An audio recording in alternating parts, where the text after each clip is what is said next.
Hi there, my name is Dr. Zita Sashi, and you are welcome to another episode of The Talk with Z. In today's episode, I'm going to talk about the reasons why there are high rates of divorce, okay? But before I get into my analysis, I would like to encourage you to subscribe to my YouTube channel. I provide a lot of value, and I believe that you can learn a thing or two from me. Kindly click the subscription button and stay updated when I post a video. Anyway, ladies, if you like my lipstick and you want to support my brand, click the link in the description to my Amazon stores. This is part of my brand Zesh Cosmetics. It is on Amazon Canada, Amazon USA, and also I have a storefront in Ghana, West Africa. Now, let us move on to the second couple that I would like to talk about, which is Jarrett and Iyanna of Love is Blind. Okay, I would like to use this couple as part of my case study for this video as well. First of all, I want to say that shows like Love is Blind, Married at First Sight, Love Island, and there's so many other shows that tend to promote love and relationships. I feel like these shows are doing a great disservice to the society. These shows are not focused on building healthy relationships. Rather, they have commercialized the idea of love and capitalizing on people's desire to find somebody and making money off of it. I don't think that if you genuinely want to find a relationship, you should go on these platforms. I think that majority of the people who really go on these shows are also trying to be famous, not necessarily finding love. That aside, let us look at Jarrett and Iyanna. First of all, I think they are a beautiful couple. Okay, together they are beautiful. However, if you watched the series on Netflix, you will realize that Iyanna was Jarrett's second choice. Jarrett initially wanted to go with Mallory, but he ended up choosing Iyanna. I think that they are a beautiful couple, but fundamentally, they are two different people, and their distinct differences did not work well for them in their marriage. And so I'm going to talk about these distinct differences and how they could have navigated better. But again, the marriage has ended in divorce, so this will be a point of learning for those of you watching this video. It's a lot. It's a lot. Him being so extroverted, him loving to spend so much time with his friends, like, it's all created issues. He just hasn't learned how to put boundaries on that because he's never had to put boundaries on that. I mean, he stays out till 7 in the morning. That is not true. First challenge that I believe Jarrett and Iyanna have is the fact that they are both fundamentally different people. They see the world differently, and their perspective, orientation, and worldview is very different. Jarrett seems to be the social butterfly, the life of the party, the outgoing kind of person who thrives on social interaction and just being around people. And Iyanna seems to be the reserved kind of girl who loves being home, having an intimate moment, and just spending quality time. That is her orientation when it comes to a relationship and marriage. And so because they're fundamentally different, they struggled a lot.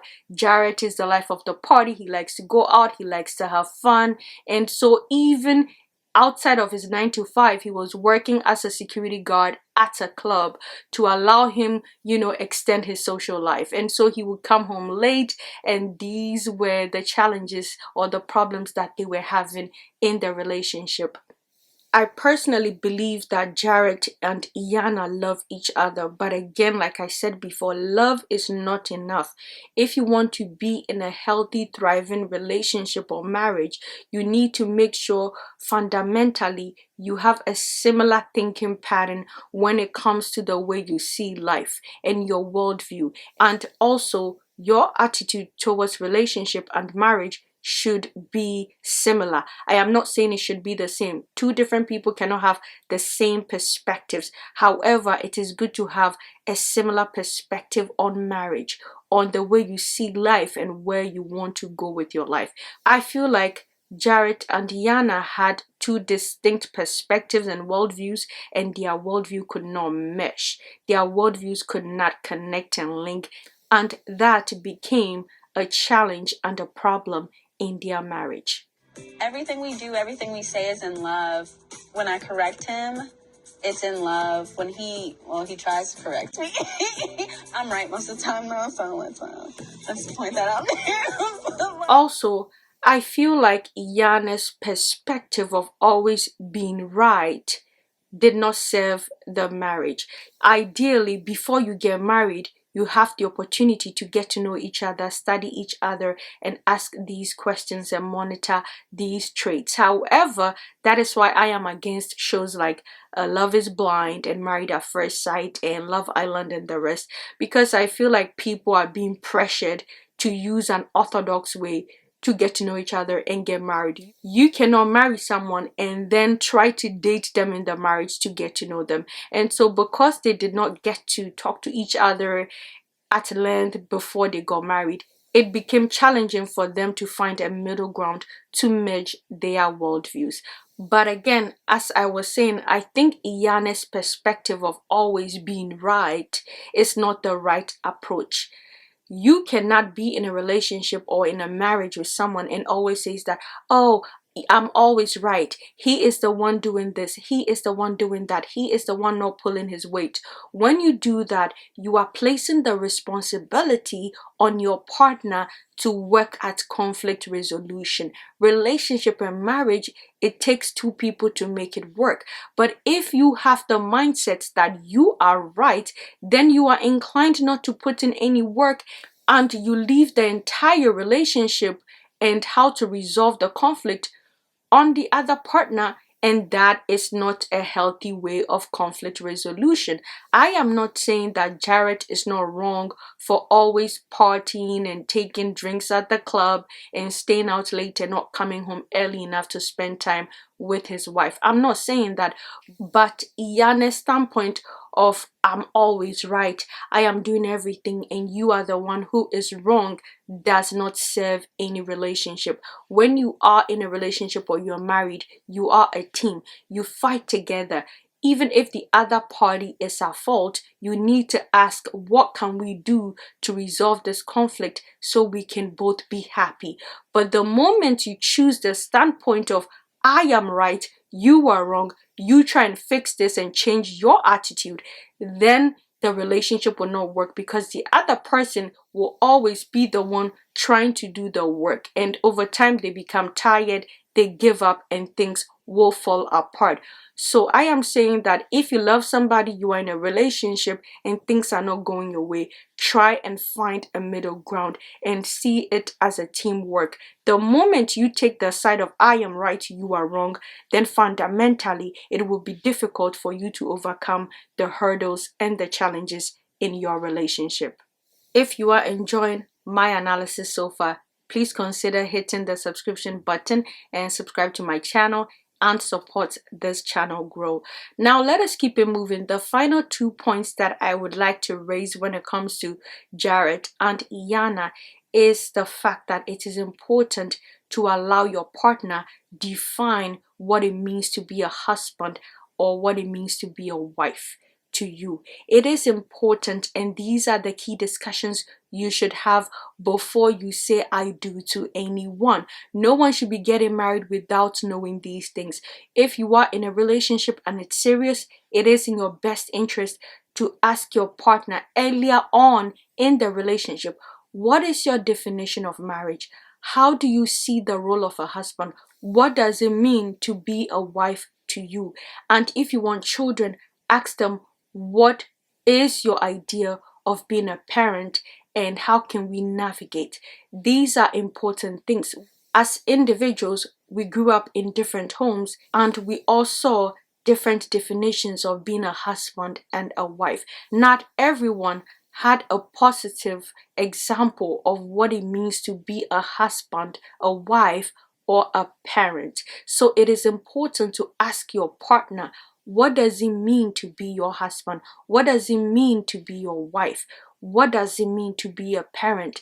And how can we both work together to make things work? If you do not know a person's conception or understanding of a particular role, how does the relationship work? So it is important to define these things at the beginning and evaluate if your perspectives on being a husband, a wife, a lifelong partner, or a parent works for you. If it doesn't work, then you can leave that relationship. But if you don't talk about it and you assume that the person can be your ideal husband, your ideal wife, or your ideal life partner when you've not talked about it, that is setting up the relationship for doom and disaster. It is important to talk about these roles and what it means to each person in the relationship so you can better manage expectations and build something more healthy. I'm already want to be mushing. Ew. I hate saliva. I mean, physical touch is my love language, so. He's just super touchy. Like, I'm just, get off me. Finally, the key thing that I think is also important to talk about before you say I do or before you marry anyone is the person's conception of love. How do you define love? How do you feel loved? We all feel loved differently. There are some men whose love language is respect and space. There are some women whose love language is gift giving, attention, and quality time. Personally, for me, my love language is support and attention. I need you to spend time with me. I need you to stay in touch with me, and I need you to support me on my goals and my dreams. These are the ways I feel loved. But if you do not know a person's definition of love and how they feel loved, guess what? You are going to struggle because you're going to love them in a way that you understand to be love, and that might not be their own understanding of love. And so you're going to go like, oh, I'm doing everything for her, but she does not appreciate it. There's some people whose love language is quality time. Imagine giving a person whose love language is quality time gifts, and you keep bombarding them with gifts. They would take the gift. It is a nice gesture, but at the end of the day, you are not spending the quality time with them, and so that person might not feel loved. My point is, it is important for you to give your partner the opportunity to define their understanding of love and what makes them feel loved. When you know these things, you are able to manage expectations, and you are able to make sure you are loving them in a language that makes sense to them. In conclusion, I am saying that there are 3 key things that you're supposed to discuss and consider before you say I do. Before you say I do or marry anyone, you are supposed to consider the following. Point number 1, make sure that you have a similar perspective and orientation when it comes to marriage, relationships, and how you want to thrive together as a couple. I am not saying have the same perspective. 2 people from different backgrounds cannot have the same perspective, but it is better to choose someone you have a similar perspective with when it comes to the way you navigate life and your worldview. Okay, it is important to have that similarity in your thinking process when it comes to relationships and life and how you want to navigate in life. Point number 2, make sure you ask or you inquire about your partner's understanding of who a husband is, who a wife is, and how parenting is done. These are important things. Parenting comes into the picture when as a couple you want to have children. However, it is important that if you are in a serious relationship and you are contemplating marriage, you ask each other, what is your understanding and your perspective on being a husband, being a wife, and being a lifelong partner? And if you want children, what are their perspectives of being a parent, and what are their parenting skills or parenting expectations? It is important to discuss that. Finally, make sure you are asking how they feel loved and what is their definition of love. You cannot love somebody if you do not know their love language. Thank you so much for watching another episode of The Talk with Z. I appreciate you. Ladies, do not forget, please support my cosmetic brand, Zesh Cosmetics. If you want to shop from my Amazon storefront, I have the link in the description below. Thank you for watching. I will see you on another episode. Do not forget, love is not an emotion. Love is not a feeling. Love is a conscious decision you make. Love is work. Love is messy. Love is pain. Love is fulfilling. Love endures all things. Love is patient, and love conquers all things if you are willing to pay the price. Thank you so much for watching. I will see you soon on another episode of The Talk with Z. Until then, take care of yourself and have a wonderful day. Bye.